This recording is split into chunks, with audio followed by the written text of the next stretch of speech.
Mwaramutse mwese mukamatira kuri ICTV twizere ko meze neza naje aho tumeze neza kuba neza uwo bitameze neza yabasha kwihangana gatwizere ko meze neza no musirere muri wa mugambi wo kuma tubegereza abajana entrepreneur bafise ibara ko barakora ibintu bitandukanye biteza imbere igihugu bigateza imbere n'abenegihugu ndetse n'abanyagihugu nabo nyene mu gace kiwe uno munsi muri studio za ICTV twatumiye ubundi muntu ubundi mujene singana mufite izina yaza kwivugira izina kugira atuyagire ivyo asanzwe akora nawe uriko atukurikirana uhenze wumvireho wumve umugambi wumve uko abandi bariko barakora kugira ngo nawe ushobore kuja gukora ibikorwa vyo kwiteza imbere ntarandiriye ngo mvuge menshi kuko murabona ntiyarindi nabona hanyuma umushyitsi wacu nawe tumusabe ibiganiro.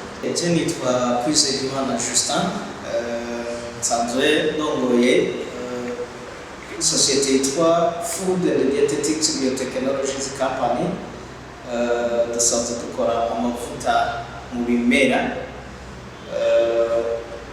uno munsi tugomba tuganire ku mavuta y'amahoro iyo tugomba tuganire ku uno munsi abadukora mu ntara ya Cankuzo ku mugwa mukuru w'intara aho bita muri quartier Ndava kwibarabara rigira kabiri deuxième avenue. Uvuze ati umukora amavuta y'amahoro amavuta y'abantu ndetse gutanga sinzi ko mudufasha kukazi.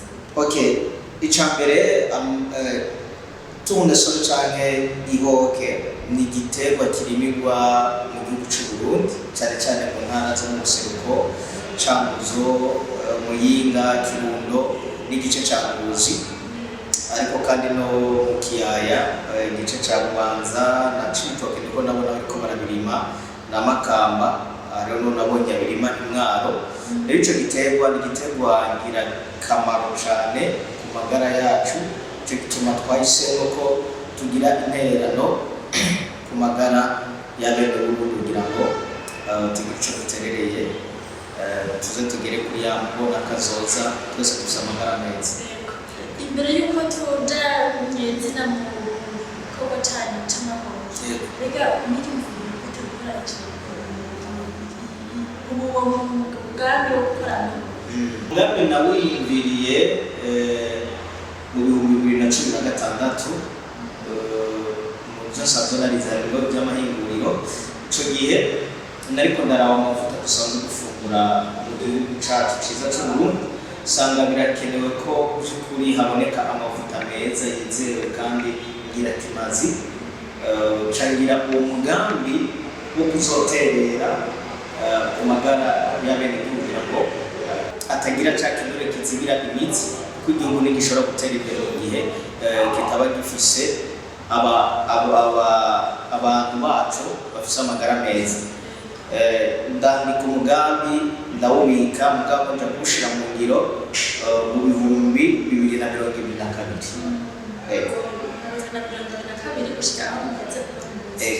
turavye naho tutazi urugero mugeze ko gukora amavuta gukora igendanwa uko biri kose kugira umushobora gukora amavuta akora abantu cyane amavuta no kuvuga ati umusaruro nzakoresha amavuta menshi rega mufise umugambi cyangwa imirima y'amahoro kugira ngo mushobore gufata murakoze ku kibazo ciza no kuvuga turafise amakoperative y'abarimyi dukorana tukarondera imbuto nziza zizewe tukabahereza bakarima hama bagashorera iwabo dukorana n'amakoperative gusa n'umurimyi ku giti ciwe yatwegereye turamuronderera imbuto nziza tukagira n'amasezerano ko azoshora iwabo hanyuma itegeko natwe tuba dufise ni yuko tutamutesha umwanya arinze arima dufise itegeko ryo kumushorera mu masezerano babirimo nuko dukora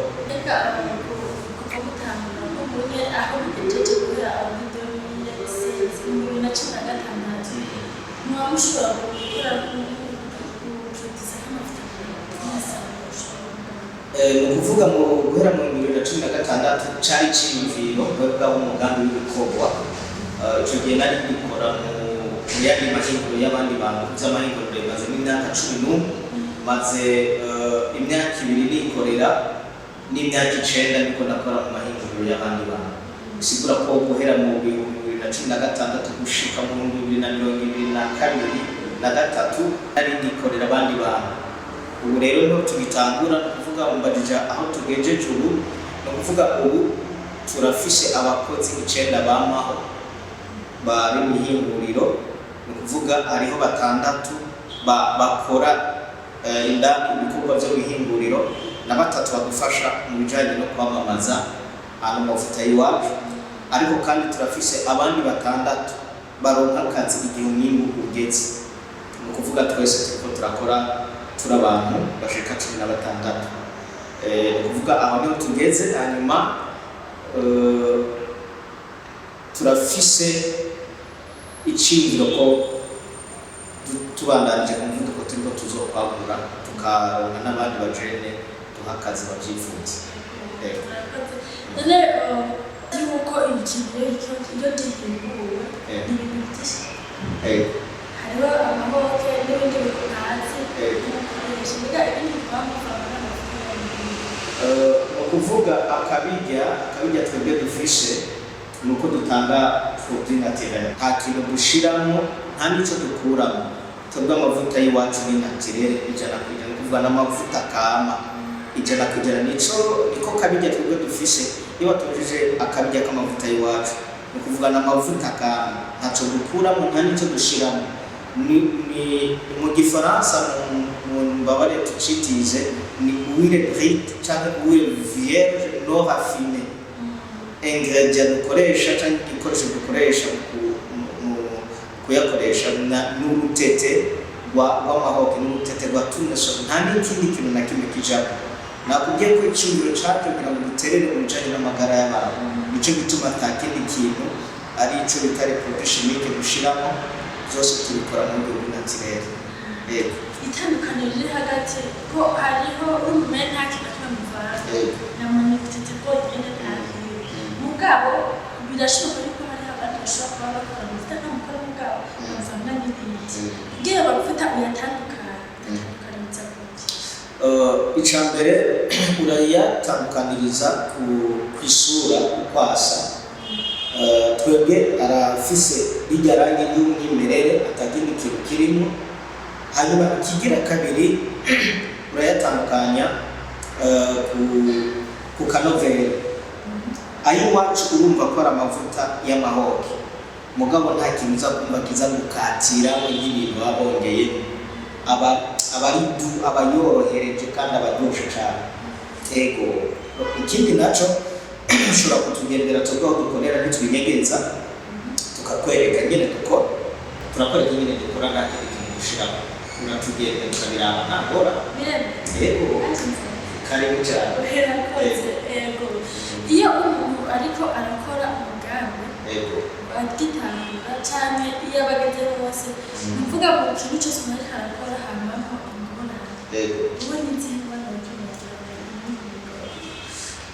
nk'umujene umuntu ariko arironderera ibikorwa, ibibazo twagiye turabona maze ko tuba tukiri bato nta mitahe miremire tuba turaronka. Nibyo ubuhinga tuba tubufise, tuba twaragize ubushakashatsi ubuhinga tukaburondera tukabushira ngaho. Ikintu nyamukuru tubura ni imitahe. N'abadufata mu mugongo baba bashaka kudufata mu mugongo nka kujya bafashe mu mugongo koperative igiye kurira ibigori. Byo ariko ntibikunda kuko twe dusanga ukeneye imashini imwe ikeneye miliyoni 100 z'amarundi. Biba bikenewe ko turonka umuntu adufata mu mugongo cyangwa abanyamitahe bagura igikorwa ko twebwe nk'abafundi turamaze gushira ku isoko amavuta y'iwacu ku buryo abantu bayakunze. n'utuko turavugana hari amatelefone menshi ariko arampamagara, abantu barayakunze cyane.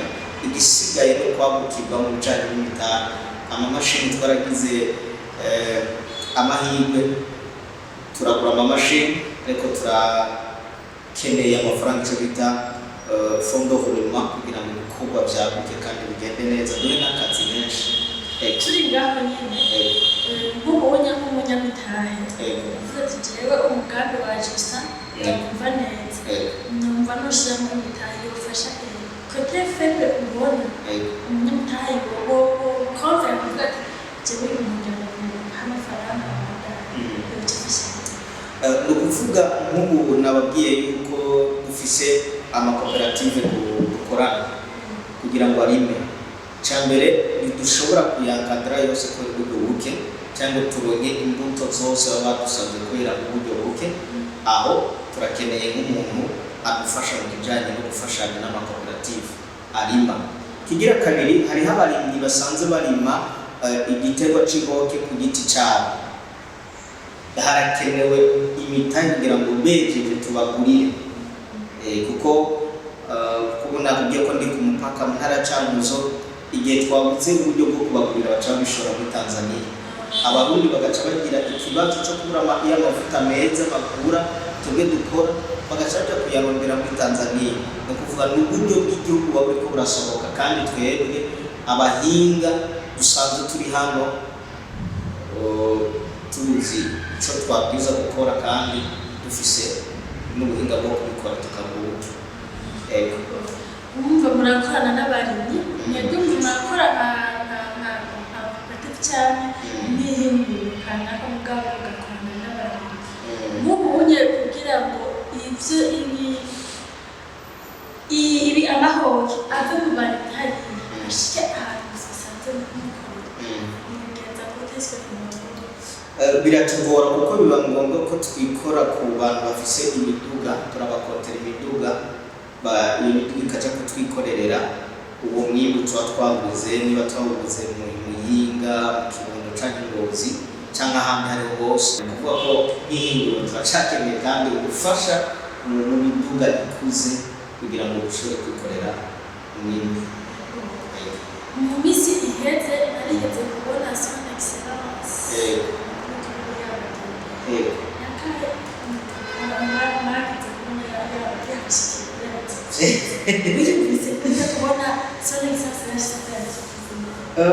icambere twe tumwita umujama w'abajene, umujama wo kubaruka, twaranezerewe cane gose kuko bimenyerewe aho nyine icubahiro ashaka kugusanga mu ntara ya Cankuzo hariya ni ku mupaka uvuye Bujumbura n'imodoka inyaruka n'amasaha 6 udahagaze.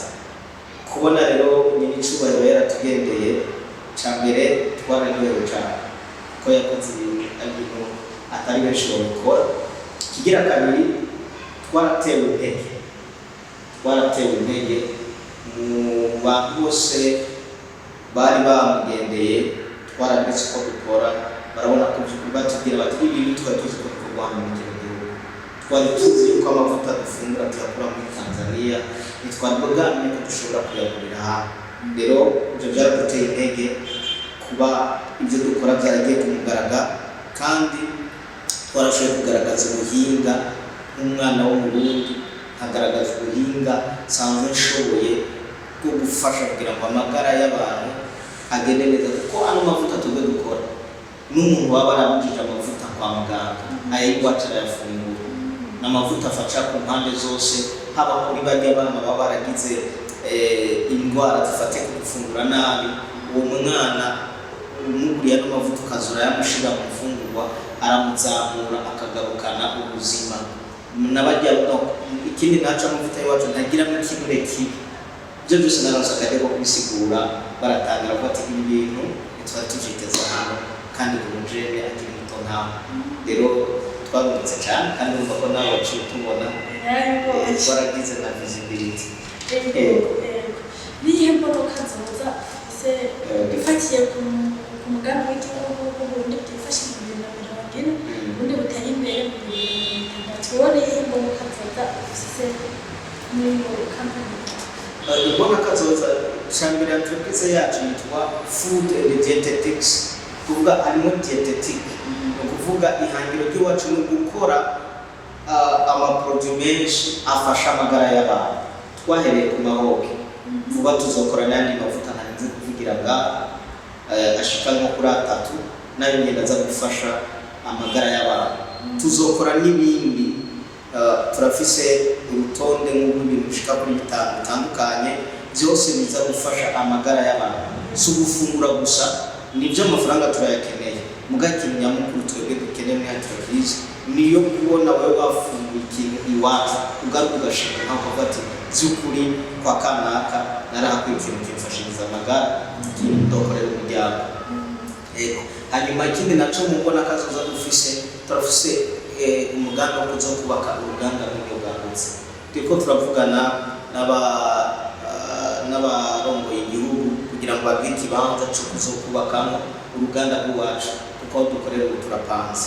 Niyo mbona kazoza rero dufise turagomba kuzokubaka ahantu dukorera ibyo byose nagenda ndondagura ayo maproduit ubwoko bw'amavuta butatu n'andi maproduit ashika kuri 5 tuko turitegurira gukora kuva turiko turakora ibintu 8 isigura ko ibyo 8 biragenda ikibanza cyagutse aho dukorera ubu byo kunda rero mbona kazoza dufise umugambi wo kuruganda.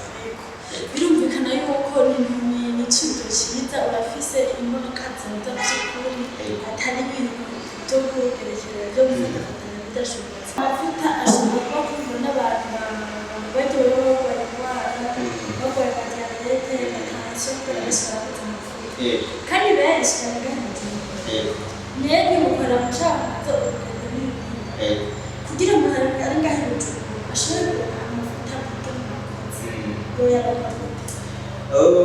biroroshe cyane ko dusanzwe hariho abagira amakomande abadandaza b'ingano barayaronka byoroshe muri Kotemu umuntu yitwa Masuku niwe mu grossiste atanga amavuta menshi iwacu dufise muri Kotemu hanyuma agacahereza abandi muri Kotemu nyene. Hanyuma muri Ntahangwa turafise abandi bantu bayatora hariho ubudandariza hariya ruguru hepfo y'iwabo n'abantu bita ku Etage Lore Matasu yatora hepfo ya Bitere gato nyine mu Kamenge kuri Derena abitwa Cornel sanzwe adandaza n'amazi tuyabona. Hanyuma kujya mbere witwa Noella imbere yo kwa Munyarwanda n'undi yadandaza kujya mbere mu Kamenge imbere yaho kwa Munyarwanda hari witwa Noella yadandaza muri alimentation amano mu Kamenge ku isoko witwa Victoire ku mashop afatanye n'ishengero ry'abagenzi mu Kamenge imbere ya Centre Jeune kibaza witwa Victoire nawe aradandaza. Yego bisigaye ushaka ko dukorana shataranye muri wacu gahamagarana tukavugana badukorana mu by'uburimyi badukorana mu byo kudandaza amara ikindi nacyo nkavuze mu byo dukanya arasigaramo amarezidi ayo marezidi asigara acagaburira ibitungwa ni ifu naco bita amarezidi asigara muri cyo gukanya ni itunto kuvuga kandi ikindi kirushiriza twebwe kuvuga twebwe ko nakubwiye ko atakodushirike dushira izo ngaburo z'ibitungwa abari imyerana ziba zikijije nta kintu kiri kibasiriye. Reka tugushimire ndetse n'ariko barasozera wavuze ahantu bashobora gutora gusanga amavuta akamusaka kugira ngo watanganira telefone ku buryo udashobora kubona. Yego donc umuntu ayakeneye cyangwa akeneye ikindi kintu dukorana n'uruganda arandondera kuri 69 amajana 725 amajana 643 aho tuca tumwitaba byoroshe cyane tuvugana igikenewe cyose. Yego nawe ariko n'amapira menshi kandi urugende reka nagushimira umwanya waduhaye ndabuze kudusigura ibijyanye n'igitego cy'amahoro kandi bahakana ikindi navuga abafata mu mugongo imigambi y'urwaruka cyo basaba hari igihe batanga amafaranga make wa jeune entrepreneur kana ko haguruka itaka parasubira hasi ugasanga ayo mafaranga bamuhaye ntatumye umuntu aduka.